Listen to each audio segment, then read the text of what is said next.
আচ্ছা, এর পরের পার্টটা আমরা আসি যে educational policy in the post independence এরা। এখন তো আমি এর আগে কলোনিয়াল পিরিয়ডের কথা বলছি।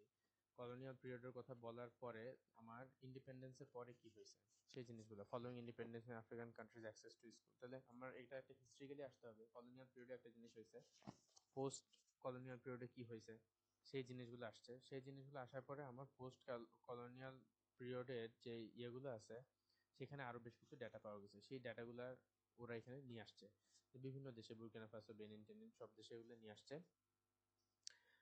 যেমন মিন, এখানে কিছু লিজেন্ড সেট একটু বেশ আগের পেপার আই গেস, এই কারণে লিজেন্ডগুলো ঠিক ওরকম অতটা ইয়ে না।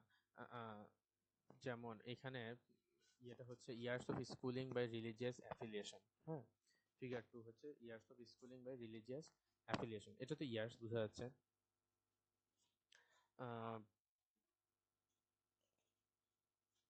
1940-এর দিকে যেমন men years of school Muslim men, men years of school Christian men, এই যে এই লিজেন্ড বোঝা কঠিন ডিফারেন্সটা। ব্ল্যাক ডট যেটা, যেমন এটা এটা হচ্ছে men years of school Muslim men. Muslim men আসলে মানে ইয়েতে স্কুলে কতদিন পড়তো এরকম কিছু একটা। যেমন এখানে দেখা যাচ্ছে 1950 সালে ওরা স্কুলিং পাইতে হচ্ছে 4 বছর। এখানে ক্রিস্টিয়ান মেন ওরা 1950 সালে স্কুলিং পাইতে হচ্ছে 7 বছর। আবার যদি বলে men years of school Muslim women, যেমন গ্রে কালারের যেটা, এটা মুসলিম ওমেন 1950-এ স্কুলিং পাইতো অ্যারাউন্ড 1 বছর বা 2 বছর। ক্রিস্টিয়ান ওমেনরা পাইতো একটু বেশি, 3-4 বছর। এরকম এরকম লিজেন্ডগুলো গ্রাফগুলো আনছে আইনে, সেটা হচ্ছে এখানে আবার এক্সপ্লেন করছে। ঠিক আছে, এটা এটা মূলত হচ্ছে একটা সেকেন্ডারি বেসড, এটা কিন্তু নিজস্ব সার্ভে করে করছে এরকম না, লিটারেচার রিভিউ করতেছে মেনলি।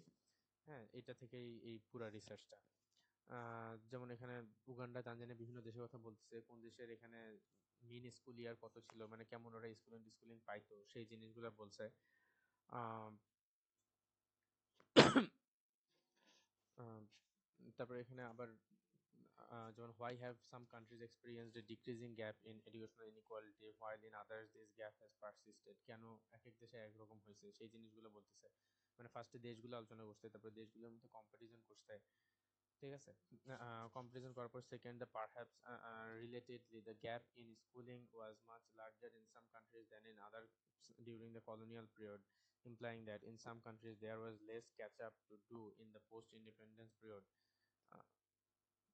ঠিক আছে, এই জিনিসটা যেমন সাম কান্ট্রিতেও গ্যাপটা অনেক বেশি ছিল এবং পরে ইন্ডিপেন্ডেন্সের পরেও সেটা তারা ক্যাচ আপ করতে পারে নাই। এই জিনিসগুলো আসছে। তারপর হচ্ছে schooling data from DHS survey. এইটা আচ্ছা, এটা হচ্ছে আরেকটা সেকেন্ডারি ডাটা যেটা থেকে ওরা এটা আনছে। যেমন এখানে এরপরে পোস্ট ইন্ডিপেন্ডেন্স পিরিয়ডে আর কি, মোটামুটি 2000-এর পরের সময়গুলোতে বিভিন্ন দেশের কথা বলছে। Cohort sample size 8 to 12 years old, মানে 8 থেকে 12 বছরের বয়সীদের সংখ্যা কত, 8430 জনকে সার্ভে করা হয়েছে। Percent of 8 to 12 year old in school, কত পার্সেন্ট মুসলিমদের মধ্যে কত পার্সেন্ট পড়ছে, 58%। পার্সেন্ট এই এই এজের নন মুসলিম কতজন স্কুলে পড়ছে, 75% পড়ছে। Gap robust to ethnicity region and wealth, মানে এটা কন্ট্রোল করছে কিনা, মানে এথনিসিটি সবকিছু মিলাই ঝিলাই ইয়ে করছে কিনা, নাকি শুধু মুসলিমদের সার্ভে করছে নাকি শুধু খ্রিস্টান সার্ভে করছে এরকম না, কারণ ওরা সবাইকে সার্ভে করছে এটা বলছে।